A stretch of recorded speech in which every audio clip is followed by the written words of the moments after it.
côté boo fiitee ñii fiitee ci côté boo xamante ne dañu jàpp ni Sénégal dafa war a soppeeku ñeneen ñi jàpp ni seen intérêt dafa menacé ndax CENTIF dafa tudd Madiambal Diagne ci ab koppar boo xamante ni daal tracé na ko bu ma juumul 210 millions lañ koy daal di toppe millions wala milliards la sax. kan la de Madiambal. 21 milliards yow da ngay génn studio bi de. dama kaw jaaw sax dama xiif yaa ngi dégg ndekete ku ci nekk ci côté bi nga taxawee am na lu tax nga yuuxu am na lu tax nga bañ Ousmane Sonko am na lu tax nga ni Pastef baaxuñu ci réew mi parce que boobu ku nekk yaa ngi yow fexe noo sàmmee say intérêt personnel waaye tey jii nag CENTIF dafa ñëw daal di weer ñëpp laal yëpp ci penc mi ñu xam qui est qui et qui fait quoi et qui est dans quoi.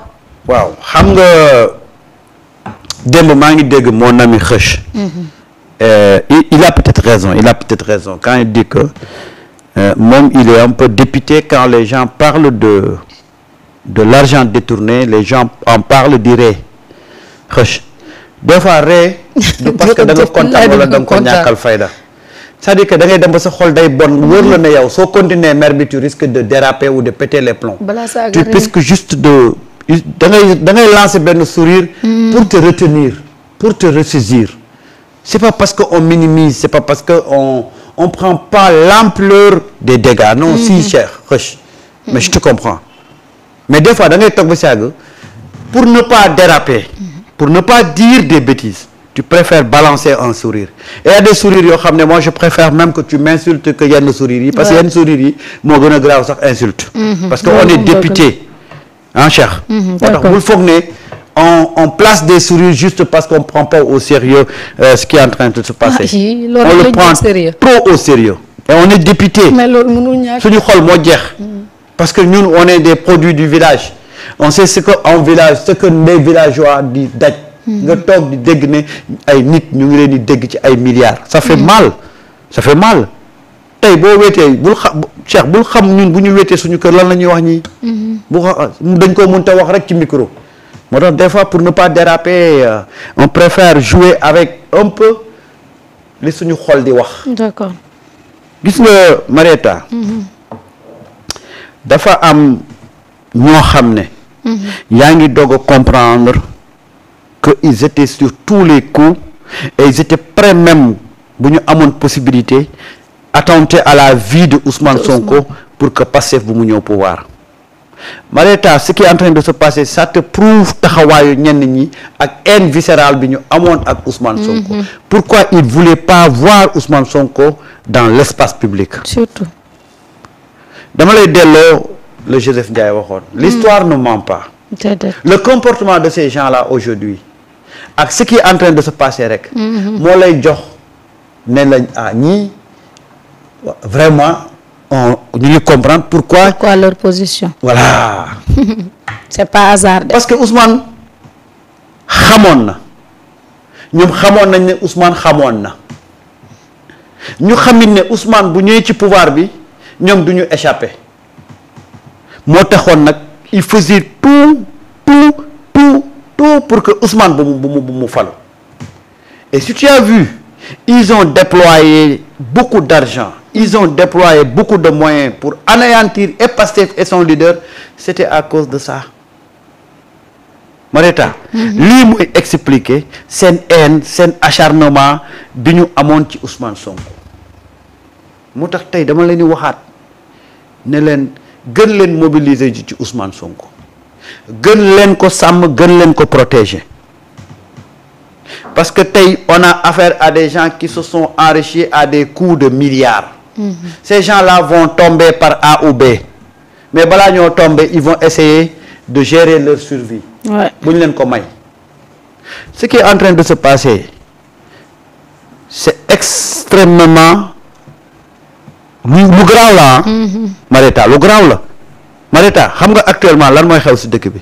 Des gens yoo xam ne dañu enrichir à coups de milliards. ñu war a arracher loolu ñu enrichir de façon illicite ba pare nag kaso mën leen ci fekk te c'est des gens par essence ñu ci bari ay poltron lañ. ñooñu nan la ñuy def pour sauver leur vie ah. xoolal tey ki ñu woo nga xool ko bi gars yi faloo ba tey il essaie toujours de toucher des sujets sensibles pour créer benn instabilité dans ce pays-là. Pourquoi il le faisait? Voilà ce qui explique li mu doon def. Kan moo fi njëkk a évoqué ay question de la Casamance, ay affaire de colonel xawma général Kandé. parce que boobu xam na liñ xamut mu bëgg a anticiper. Tey on te dit gis nga une fois encore je le rappelle pour les gens qui ne connaissent pas. gis nga CENTIF. Ouais. CENTIF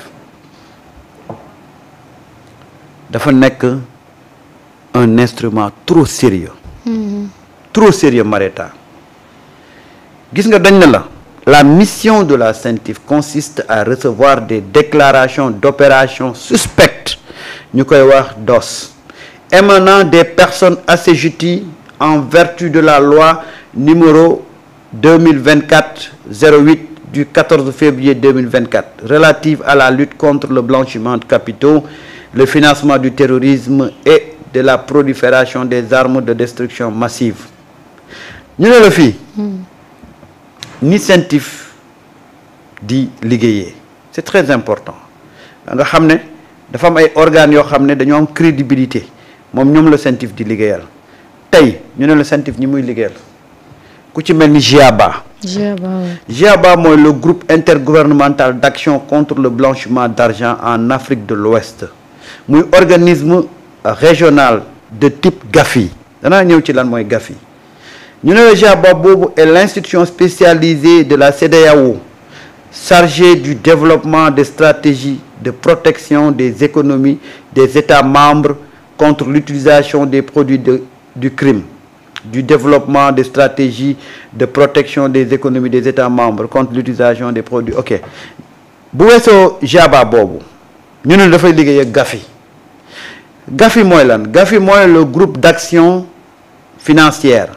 ñu ne la organisme la qui édicte les normes en matière de LBC, FT, voilà, en vue de préserver l'intégrité du système financier international. GAFI, c'est une institution internationale.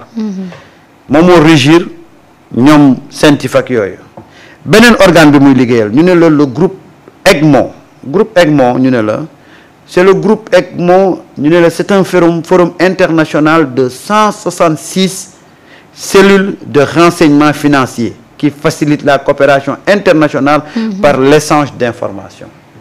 Gis nga CENTIF bi institution bu sérieuse la. dépendrul ci état bi. déedéet. mu am autonomie financière am bon je veux dire que l'état ne finance pas. CENTIF am indépendance am. CENTIF di liggéey fii ak ay nit. di liggéey mais également au niveau international et je rappelle que dans l'affaire Mbagnick. Tracfin. moom moo boole. bi nga xam ne mooy équivalent CENTIF en France. moom moo saisir CENTIF. CENTIF ay banques dañ koy saisir. quand il y a des opérations suspectes. ay institutions financières dañ koy saisir. quand il y a des opérations douteuses. te CENTIF bu paree ci dossier yooyu. du nommer Marieta wala leneen parce que boo xoolee ci seen rapport da ngay gis ñu ne la le CENTIF produit des renseignements financiers exploitables par les autorités judiciaires. CENTIF bu produire ay rapport am da koy jox les autorités judiciaires. autorités judiciaires yooyu nag ñoom ñooy dem càmbar ba trouver ne tel compte. ku ñuy wax Marieta moo ko moom. telle transaction ku ñuy wax Alioune Tom moom moo ko moom. moo tax CENTIF bu produire un rapport le rapport est crédible le rapport est très sérieux. tey personne ci ñi ñuy woo doo ci gis kenn kuy remettre en cause la crédibilité de la CENTIF. kenn rek de laa fi gis ñu épingle. kan noonu. ñu épinglé ko ci rapport muy naan CENTIF li mu def mooy Mohamed Dieng moom rek laa fi gisoon de ay nit di koy défendre. léegi nag. Marieta. ñu ne la dafa am benn société française. bu ñuy wax Ellipse projet. mu jëm ci li nga xam ne moom mooy marché bi jëm ci wàllu tabax palais de justice jëm ci wàllu hôpital jëm ci wàllu prison boo ko xaymaa mu ngi toll ci 420 milliards am ci 250 milliards yoo xam ne dafa jëm ci wàllu construction de ay palais de justice ak lu ni mel ci rapport boobu la ñu tudd kii di Madiambal moom nee na facilitateur la woon. xoolal rôle bu nekk attribué nañ ko ci business bi. 21 milliards. un journaliste qui devient facilitateur qui devient xawma genre ak lan architecte maa ngi koy dégg sax ay affaires yooyu lu nekk daal attribué nañ ko ci mais nañ la wax ne mu ngi touché lu jëm ci 21 milliards te li ci graaw mooy marché bi dañ ko joxe gré à gré sans aucun appel d'offre. mais xanaa loolu ñun fii amuñu ko ñu ko mën def fii. waaw. léegi la moo tax ñu xeeb nu ñun ñii après ñu dem wuti ay moom mu dem indi ay fournisseur am ca àll ba indi fexe ba Macky Sall jox